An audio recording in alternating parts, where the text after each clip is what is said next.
But by the looks of some of you in the crowd, I'm thinking it's more likely the Dynasty reruns on TV Land.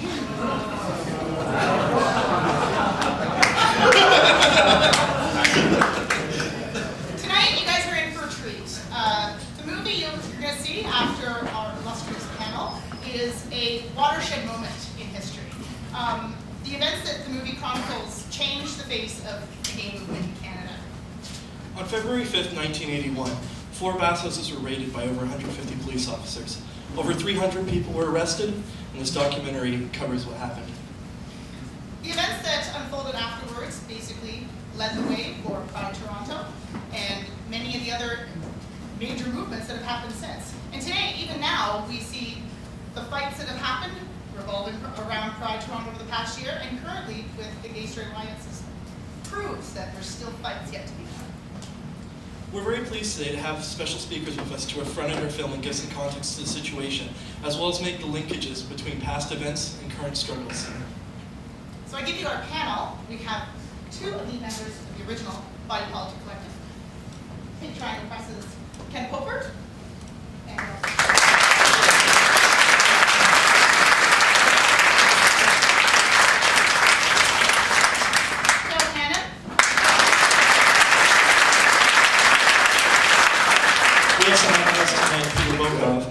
owner of Spoxus, and you've been in the bathhouse business for about 30 plus years now? Almost 40. Almost 40. I mean, thank you very much.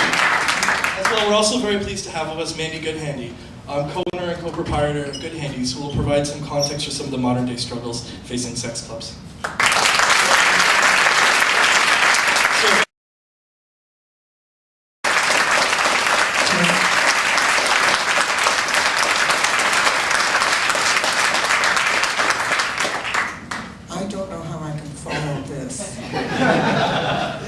I don't even know why I'm here. I don't know anything about sex. Unless you want to count when I was booking male strippers at Bachelor's, downtown, all those people that remember Bachelor's. Or the time where I opened up the playground and we decided to install a sex maze. Or the time that, I could go on, but I won't.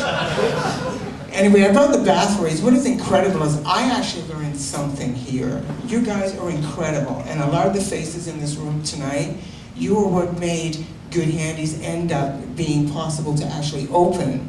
And for Todd and I to almost keep our heads up high during all of this. It's incredible how this community has pulled together and helped and make a lot of changes for the positive, especially when it comes to sex and sex trade. And when you talk about sex trade, people still kind of flinch, because I think a lot of the reason for that is they don't really understand totally what it means. I'm not going to sit here and teach you or demonstrate. Not from what I'm being paid anyway. A couple of brownies ain't going to do it.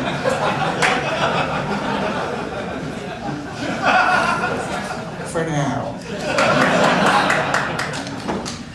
What amazed me is that I do a lot of things sitting down, but this has never been one of them. Speaking in a microphone sitting down, this is very, very odd. My tits are banging the table. It's just, but it's all right, I can't feel it because they're not real.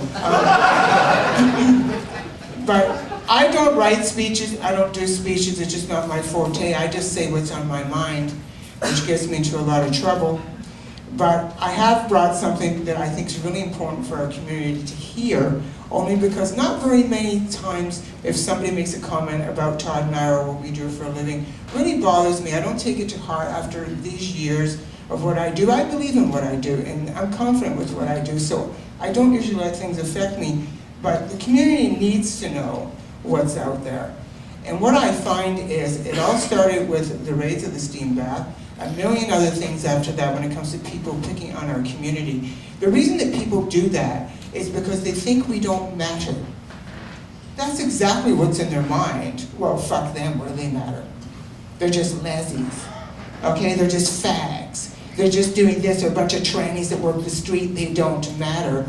You know, the amazing thing is that we do matter.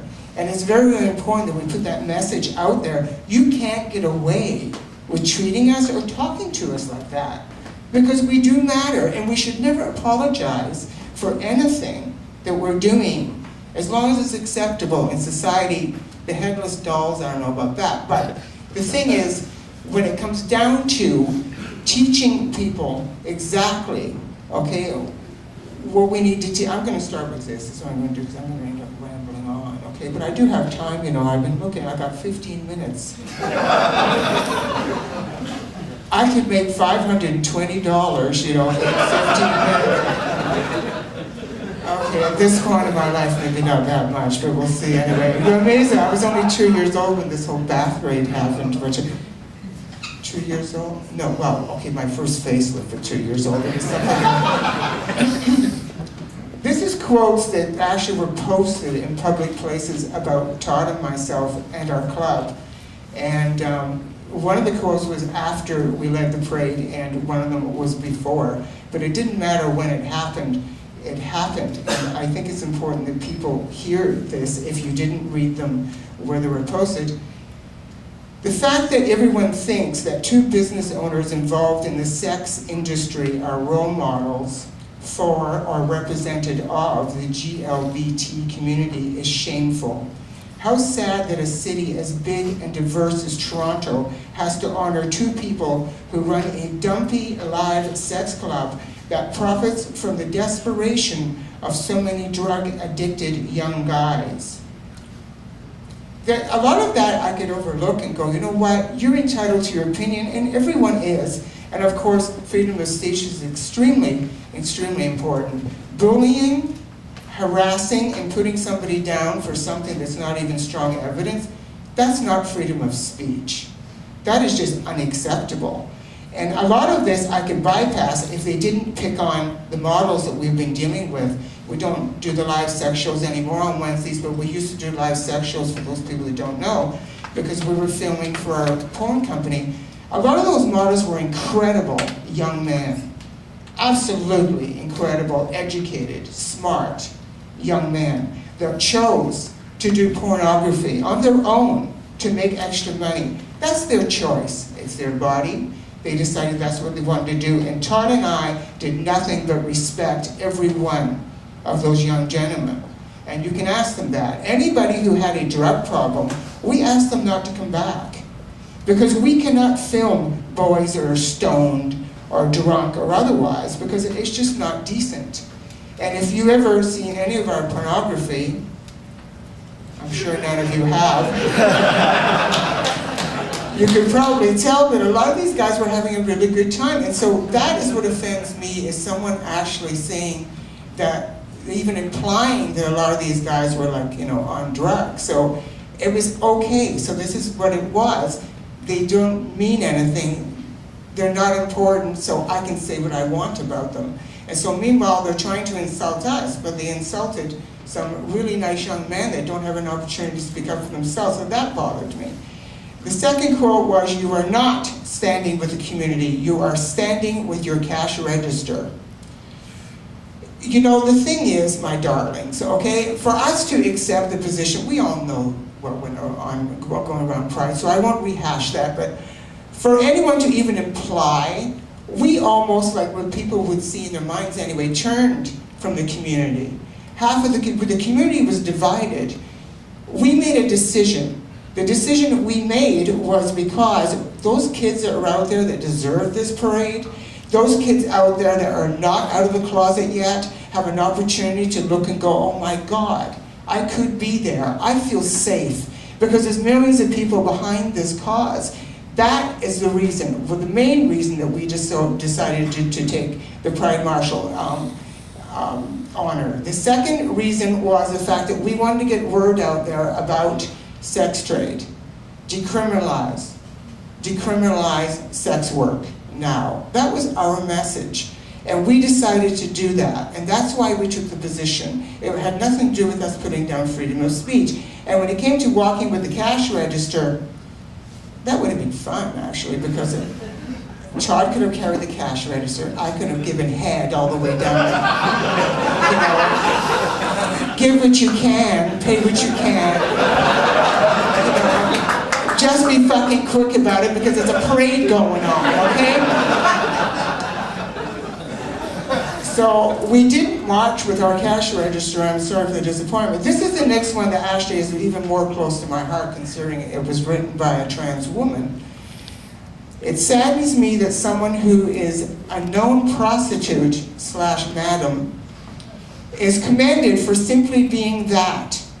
My friends in the leather bear community have also expressed outrage that their application this year was denied for recognition, yet a seedy, in capitals, nasty, in capitals, establishment such as Goodhandy's, in capitals, is front and center.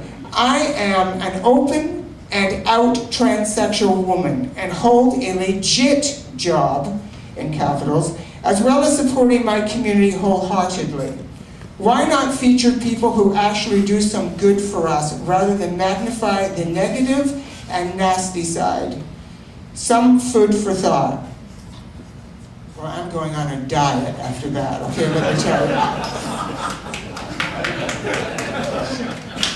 Stuff it away, darling, you just go rid of it. Anyway, I just thought it was important that I bring that up first. And then the second part is the police situation. If it wasn't also for you wonderful people, we wouldn't be getting dealt the way we're getting dealt with the police. And believe it or not, it's actually quite positive. The police have come into our establishment a few times, and they have never been disrespectful. They've never been bullying. They have never said anything that I would even consider to be bad manners. And so we're thankful for that part. There was only one time that we had some negative police visit, and that was when Todd and I were doing an event in Mississauga. It was actually in my apartment building, and we rented the party room.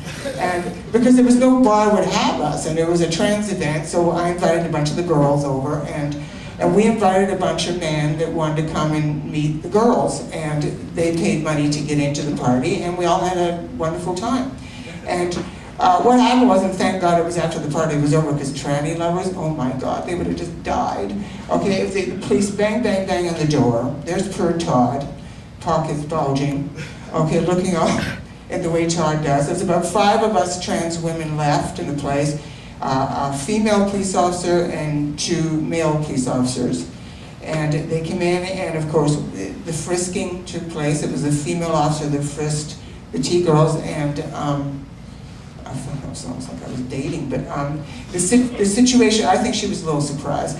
But the only thing that happened that was negative was the youngest police officer, who, I have to say also, gorgeous, just gorgeous. But I figured you were into young, gorgeous police officers. So we have to have some for everybody. So anyway, so this kid, I'll have to say kid, because he turns around and he's looking at us, and he turns around and he says, I can't even fucking tell which ones are the men and which ones are the women. And you know, in my mind, okay, I'm just that way, okay? I'm looking at it and I'm thinking, you know what, honey? I will bend you over and I will show who are the men and who are the women. And sometimes that's the best way to teach people, you know, because they'll remember, won't they? But that was probably the only negativity we've ever had from the law the whole time that Todd and I have been, you know, putting together our events. Then we did the strip event in Mississauga, at the lounge in Mississauga. And there was times when the police were waiting out in the parking lot because they were trying to find out what the hell was going on in there. That's what they were doing, and we were leaving through the back entrance of the strip club. And of course then you get the, you know, the T-girls coming out in the heels and the makeup and all done up. And in some cases, some of them looking better than the female strippers from upstairs, which is quite interesting. But they would pull us over. But they were only, you could tell they were just trying to find out what is going on in that club. Like, what is this? They were trying to actually be educated, and we were open about it. We would tell them, well, we're trans women and we have a strip event. And they left us alone, basically. So we're very lucky and we're very fortunate that we can be at that point, even though, as Peter was saying, it's not over. There's always going to be something that's going to happen. We are lucky because we're almost protected by what these people have built up for us. I keep saying these people. These guys have built the 3 wise men here, but what they've built up for us is like, it's almost like they've done don't fuck, with these people. It's like, because we will come forward with your, you know, the guns blazing and help them. And so on that note, I'm going to end my little spiel here, and I want to thank Queer Ontario for asking me to speak. I certainly want to thank Extra Magazine, because Extra has been a really, really good supporter of us all the way along, through the good and the bad times. They've been amazing. And when it comes to the press, even I and Now Magazine have been very supportive of us, so we're fortunate we've come at least that length. And I wanted everyone to be aware of how we're being treated, because a lot of you wouldn't know that, and you need to know that everything is not all that bad. But our community still has a lot to learn, okay? Because the thing is, it's not just others that matter, we all matter. And we all have to stop this. This cannot happen. If we don't stop judging each other and being nasty with each other, we're never going to be a community. It's never going to happen. And I'm hoping that it will. And I'm looking forward to that. And I also hope you enjoy the film. Thank you so much.